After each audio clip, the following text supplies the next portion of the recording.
All right, let's talk about two things that are a huge part of our financial lives, but can feel, a little complicated: insurance and pensions. But when you boil it all down, they're both trying to do the same thing. They're trying to give us a financial safety net in a world that's pretty unpredictable.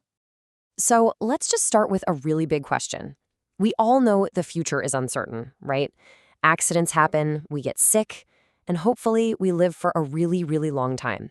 So, how in the world do we handle the financial side of all that? I mean, really, what is the price of peace of mind? Okay, here's how we're going to break it all down. First, we're going to look at this whole idea of taming uncertainty.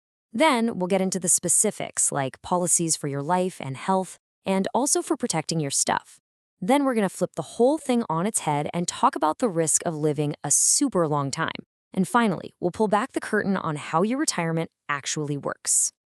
So let's kick things off with the absolute basics. Insurance is not some newfangled idea. It's this really ingenious invention that societies came up with to manage risk.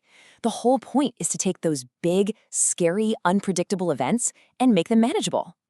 The official definition sounds a bit dry, but the idea is actually beautiful. You have what's called a pure risk. Think of your house catching fire. It either happens or it doesn't. Instead of you having to worry about that potentially life-ruining event all by yourself, you pay a company a little bit of money, and they agree to take that massive worry off your shoulders. And the way they can do that is through this almost magical concept called pooling. Just imagine this: thousands, even millions of us all chip in a small, affordable amount, our premium, into one giant pot of money. Then, when one person in the group gets hit with a huge, devastating loss, the money to fix it comes out of that giant pot. The loss is spread so thinly across so many people that nobody feels the pain. It's brilliant, really. Okay, so we've got the basic mechanic down, right? Pooling the risk. So now let's see how that applies to some of the most personal things we can insure: our lives and our health. Now, this is probably the single most important thing to understand about life insurance. It's not for you, it's for the people who rely on you. It's a way to make sure that if something happens to you unexpectedly, the people you love, your partner, your kids, have the financial support they need to carry on. It's about replacing your income when they need it most. And when you look at life insurance, there's a big fork in the road. You can think of term insurance like your renting protection. It's simple, it's cheap, and it covers you for a specific period of time. Whole life is more like owning it. It's permanent coverage that lasts your entire life, and it even builds up a little savings account inside it. But just like owning a house, the payments are higher. Okay, so moving on from our health, insurance also covers our stuff, right? Our houses, our cars. But maybe even more importantly, it protects us from the financial consequences of our actions.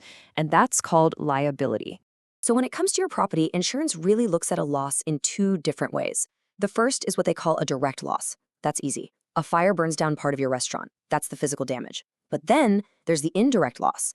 That's all the money you're not making because your restaurant is closed. A really good policy will actually cover both of those things. And this quote really gets to the heart of why liability is so scary. See, if your car is worth $30,000, that's the most you can lose. But if you cause an accident and you're sued, what's the limit on what a jury could award? Well, there isn't one. It's theoretically infinite, and that's exactly why liability insurance is so critical. All right, let's totally flip the script here. Everything we've talked about so far is about protecting against bad things happening too soon. But what about the other side of that? What about the risk of living a really, really long time? What happens if you actually outlive your savings? Believe it or not, there's a technical name for this. It's called superannuation. And it's just a fancy way of describing a very real, very human fear: running out of money in your old age when you can't work anymore. This is the exact problem that pensions are designed to solve. And the amount of money set aside to fight this problem is just staggering. I mean, look at these numbers. And this is back in 2010. We are talking about trillions with a T of dollars. You can see the biggest chunk of it is in private funds, but there are also huge funds for government workers at the state, local, and federal levels. Now, the biggest government plan, of course, is Social Security, and it is so important to understand what it was meant to be. Social Security was never ever designed to be the only thing you live on in retirement. Think of it as the foundation of your house. It's the minimum floor of income that you then build upon with your own savings. So let's talk about what we're building on top of that floor. Let's get into the private plans, the kind of thing you likely have through your job, like a 401k. And in this world, this right here is probably the single biggest shift we've seen in a generation. It used to be that most big companies had defined benefit plans. That was a promise. They promised you a certain check every month for the rest of your life. The company took on all the investment risk. Now, almost everyone has a defined contribution plan. The only promise is what goes into the account. After that, all the risk of how to invest it, well, that's on you. Okay, so when you have trillions of dollars and the futures of millions of people at stake, you have to have some rules, right? Well, back in the day, some companies really messed up their pension plans. So in 1974, Congress passed this massive landmark law called ERISA. It basically says, look, you don't have to offer a retirement plan, but if you do, you have to play by these rules. And ERISA brought in some really crucial protections. It established what's called fiduciary responsibility, which is a fancy way of saying the people managing the money have to legally act in your best interest. It also created an insurance company for pensions, the PBGC, so if your company goes bankrupt, your pension doesn't just disappear. And it created rules around funding and vesting. So what's vesting?